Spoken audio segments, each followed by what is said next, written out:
এর পরের প্রশ্ন হলো হজ কত প্রকার ও কি কি, এর মধ্যে কোন হজ করা উত্তম? আগামী বছর আমি হজে যাব ইনশাআল্লাহ, কোন হজ করার পরামর্শ আপনি দিবেন? প্রথম কথা হলো যে হজ তিন প্রকার: হজে ইফরাদ, হজে তামাত্তু এবং হজে কেরান। হজে ইফরাদ, হজে তামাত্তু, হজে কেরানের মধ্যে কোন হজ উত্তম, এটা নিয়ে ফোকাহা একরামের মধ্যে, ওলামার মধ্যে একাধিক মত রয়েছে।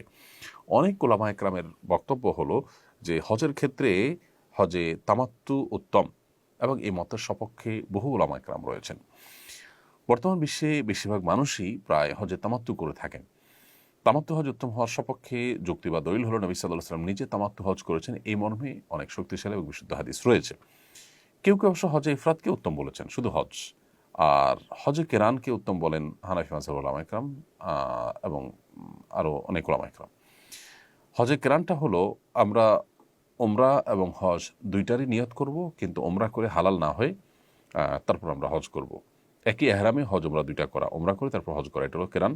আর ওমরা করে হালাল হয়ে তারপরে হজ করা, সেটা হলো হজে তামাত্তু। আর শুধু হজ করা, সেটা হলো হজে ইফরাদ। সাধারণত একদম শেষ মুহূর্তে যারা যান তারা হজে ইফরাদ করে থাকেন। তো আপনার জন্য উত্তম কোনটা আমি সেটা বলবো যে আপনি যদি আগে থেকে জানান, অনেক আগে থেকে, তাহলে হজে তামাত্তুই করবেন, আর শেষ মুহূর্তে গেলে হজে কেরান করতে পারেন। হজ বিষয়ে বিস্তারিত জানতে চাই। হজ কাদের উপর ফরজ, হজের ফজিলত কি, হজ না করার ক্ষতি কি? এক কথায় অনেকগুলো প্রশ্ন আপনি করেছেন দর্শক। এটার উত্তরে আমরা বলতে চাই যে হজ ফরজ হবে সেই সব ব্যক্তিদের উপর যারা মুসলিম এবং সুস্থ মস্তিষ্ক সম্পন্ন, এবং তাদেরকে আল্লাহ তাআলা এ পরিমাণ আর্থিক সচ্ছলতা দিয়েছেন যা দিয়ে হজ করে এসে হজ করে আসার সময়টা তার পরিবার ভরণ পোষণ দেওয়ার ব্যবস্থা তার থাকে, এবং সেই সাথে হজ করে আসার মতো অ্যাবিলিটি থাকে। আজকের বাজারে 7-8 লাখ টাকা হলে হজ করা যায়। অতএব এই সময় 7-8 লাখ টাকা কারোর কাছে থাকলে তার উপর হজ ফরজ হবে। নারী যদি হন কেউ, তাহলে তার কাছে এর ডাবল টাকা লাগবে, কারণ হলো তিনি নিজে যাওয়া এবং তার সাথে একজন মাহরামের যাওয়া আসার খরচ, এটা যদি তার কাছে থাকে তাহলে তার উপর হজ ফরজ হয়ে যাবে। আজ থেকে অনেক বছর আগে, 10-15 বছর আগে 2.5 লাখ 3 লাখ টাকায় বাংলাদেশ থেকে হজ করা যেত। অতএব তখনকার বাজারে কারোর কাছে ওই টাকা থেকে থাকলে তার উপর হজ ফরজ হয়ে গিয়েছে। অতএব তিনি যদি তখন হজ না করে থাকেন, তাকে পরবর্তীতে যে কোনো সময় হজটা করতে হবে। এছাড়া হজের ফজিলত অপরিসীম। নবী সাল্লাল্লাহু আলাইহি ওয়াসাল্লাম বলেছেন, আল হাজ্জুল মাবরুর লাইসা লাহুল জাযাউ ইল্লাল জান্নাহ। একটি ভালো হজ, যে হজের মধ্যে কোনো অকল্যাণ নেই, যে হজে কোনো পাপাচার নেই, সেরকম একটি হজের বিনিময় জান্নাত ছাড়া আর কিছুই নয়।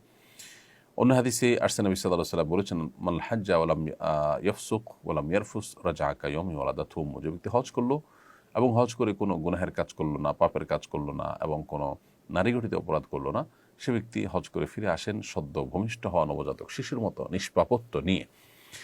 আর যদি কেউ হজ এর সামর্থ্য রাখেন, এরপরে হজ না করেন, নবী সাল্লাল্লাহু আলাইহি ওয়াসাল্লাম তার ব্যাপারে সতর্ক করেছেন যে সে ইহুদি হয়ে কিংবা খ্রিস্টান হয়ে মরুক, তারপরে তার কোনো দায় দায়িত্ব নেই। হজের সফরে একজন হজযাত্রী নামাজ কসর করবে নাকি পূর্ণ নামাজ পড়তে হবে? হজের সফরে হজযাত্রী যদি মুসাফির থাকেন, তাহলে তিনি অবশ্যই কসর করবেন, আর না হলে তিনি পূর্ণ নামাজ পড়বেন। মুসাফির এবং মুকিমের সংজ্ঞা কি? এসব ক্ষেত্রে ওলামায়ে আহনাফের আহনাফি মাযহাবের উলামা ইকরামের দৃষ্টিভঙ্গি হলো, 15 দিন যদি কোথাও থাকার কেউ নিয়ত করে, তাহলে সে মুকিম হিসাবে বিবেচিত হবে, এবং মুকিম হিসাবে বিবেচিত হওয়ার কারণে তিনি পরিপূর্ণ নামাজ পড়বেন। ধরুন কেউ মক্কায় 15 দিন থাকবেন, মদিনায় 15 দিন থাকবেন, তাহলে তিনি মুকিম হিসাবে বিবেচিত হবেন। 15 দিনের নিচে যদি কোথাও থাকেন, তাহলে তিনি মুসাফির হিসাবে বিবেচিত হবেন। তখন তিনি একাকী বা নিজেরা জামাতে নামাজ পড়লে তখন কসরের নামাজ পড়বেন। আর এছাড়া মক্কা থেকে মদিনা যাওয়া আসার পথে যে নামাজগুলো, সেগুলো তো অবশ্যই কসর হবে। হ্যাঁ, যদি ইমাম সাহেব স্থানীয় হন, তার পেছনে নামাজ পড়েন, তাহলে তো আপনি পরিপূর্ণ নামাজ পড়বেন। আমি হজে যাব, হজের পেমেন্ট করার জন্য অফিস থেকে অ্যাডভান্স টাকা নিয়েছি, এই টাকায় হজ করলে হজ কবুল হবে কিনা?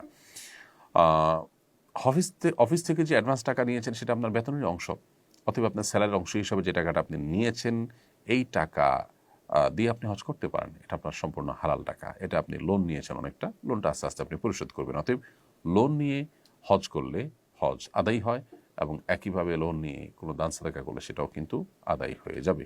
এটাও সেরকমই। অতএব আপনার এই হজ আদায় হবে ইনশাআল্লাহ তাআলা। এরপরে প্রশ্ন হলো, বদলি হজ কিভাবে করে, নিয়মটা একটু জানাবেন দয়া করে। বদলি হজের নিয়ম হলো, নিজের হজ আগে করতে হবে অন্য কোনো বছরে, এরপরে আপনি বদলি হজ করতে পারেন। যার তরফ থেকে বদলি হজ করবেন, তাকে আপনি তার তরফ থেকে আপনি নিয়তটা করবেন। অর্থাৎ যখন আপনি এহরাম পরে নিয়ত করতেছেন, আল্লাহ আমি তামাত্তু হজের জন্য হাজিরা দিলাম লব্বাইক, তখন আপনি নিয়ত করবেন আল্লাহ আমি অমুকের ছেলে অমুক বা অমুকের তরফ থেকে আপনার কাছে হজের জন্য হাজিরা দিচ্ছি। এরপর লব্বাইক আল্লাহুম্মা লব্বাইক পড়া শুরু করবেন, তার পক্ষ থেকে নিয়ত করে স্টার্ট করবেন। এরপরে পুরো হজের অন্য সব কার্যক্রমগুলো আপনি একা হজ করলে যা যা করতেন এখানেও তা করবেন। দোয়ার জায়গাগুলোতে তার জন্য বিশেষভাবে দোয়া করবেন, নিজের জন্য আপনি দোয়া করতে পারবেন। এ হলো হজ্জে বদল বা বদলি হজের নিয়ম। আলাদা কোনো প্রসেস নেই যে বদলি হজে আলাদা কোনো কাজ করতে হবে, শুধুমাত্র নিয়তের সময় তার নিয়তটাকে ইনক্লুড করা ছাড়া।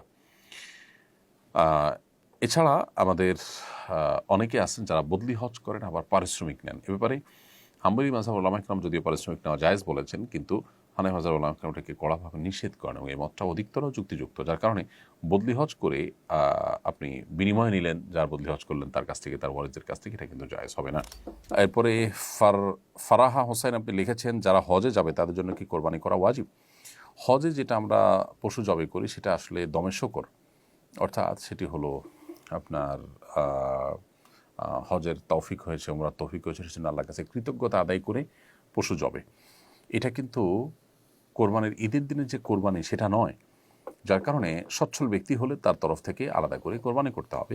তিনি নিজে যেখানে আছেন সেখানে যেমন করতে পারেন, আবার তার দেশে যেখানে আছেন সেখানে তার তরফ থেকে কোরবানি তার পরিবারের মাধ্যমে তিনি করতে পারেন।